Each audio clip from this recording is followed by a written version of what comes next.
حل كل المشاكل بهذه الطريقة. وهذا الذي مكن السلطة والمشايخ والقبائل من الاستمرار في الأمن والاستقرار في محافظة المارة بعيدا عن المشاكل. نعم، أنا أشكرك شكرا جزيلا لضمك معنا سيد بدر الكليشات عضو مؤتمر الحوار.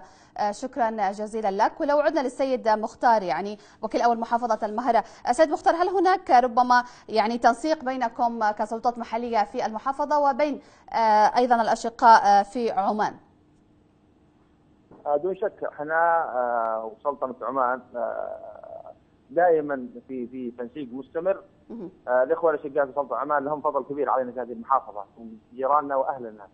اولا النسيج الاجتماعي في محافظه المهره وسلطنه عمان تحديدا صلاله صفار هو نسيج اجتماعي واحد وعادات وتقاليد متقاربه الى حد كبير جدا. الاخوه الاشقاء في سلطنة عمان لهم فضل كبير جدا فيما يتعلق بالبنيه التحتيه بالمحافظه، فيما يتعلق بالخدمات، بالماء لهم دعم، بالكهرباء، في موضوع الطرقات، الاناره، في موضوع التعليم، في منح تعليميه تمنح من السلطنه لابناء المحافظه فقط، في موضوع المساعدات الانسانيه والخيريه. كثير من الجوانب الاخوه الاشقاء يقدموها لنا في المحافظه واحنا ممنونين لهم على ما يقدموه. والاخ المحافظ على تواصل مستمر مع الاخ محافظ ظفار والتنسيق قايم على جده من اجل ان تكون المحافظه ايضا امنه ومستقره، وهذا فضل الله علينا سبحانه وتعالى. ايضا نحن في هذه المحافظه مؤسسات الدوله الى اللحظه دائمه تختلف تماما عن باقي المحافظات.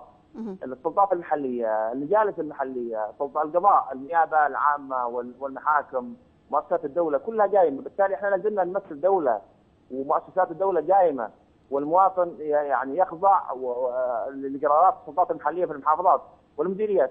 فبالتالي احنا لازلنا كسلطه متكامله قائمه بحد ذاتها واجهزتها الامنيه المختلفه.